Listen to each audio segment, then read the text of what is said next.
I'm Mr. T. This is the film freestyle lesson.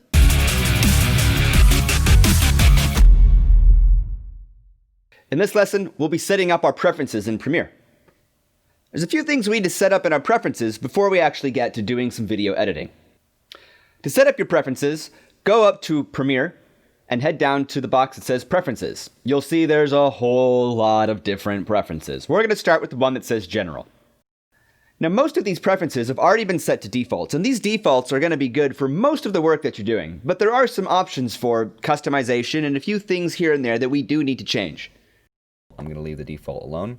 The next set of preferences I have here is the appearance. Here I can change kind of the look and feel of the software itself. If I want to make it lighter or darker, I can do that.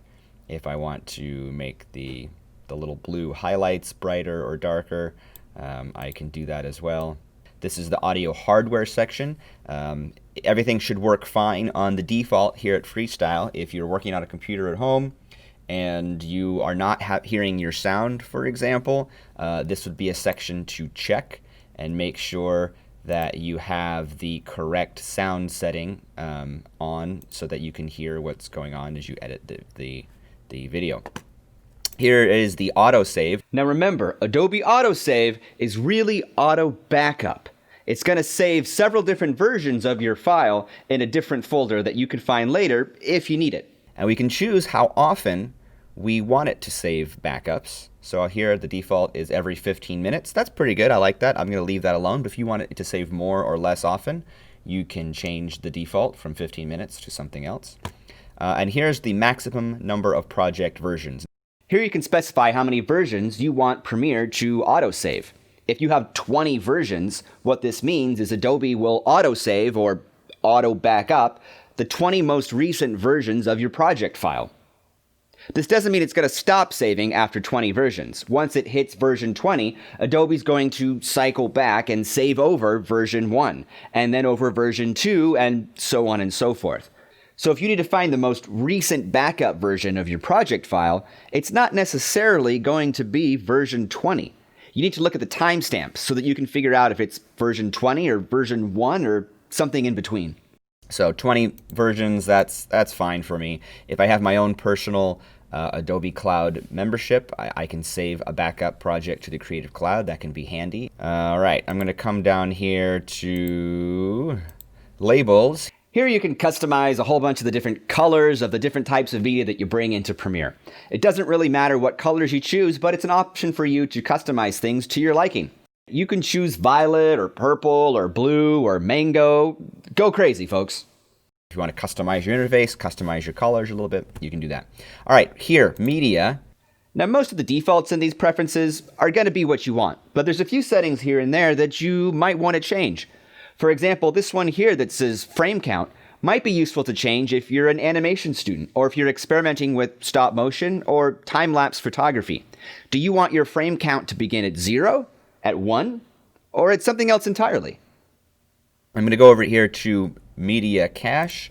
Now these settings are kind of important. This can also impact our performance, so we want to make sure that we have this set up properly. Media cache is where Premiere saves a lot of the cached video and audio that it's working with. Again, anything that you can do to divide up the workload onto several different hard drives or machines can help increase speed and performance.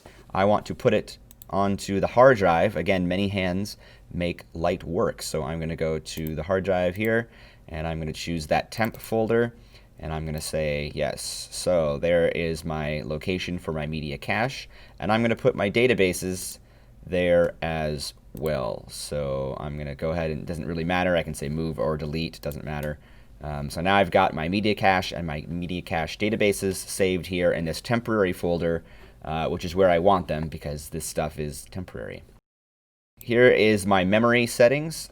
A computer's memory, or RAM, is what stores all the data that's being currently processed on the computer.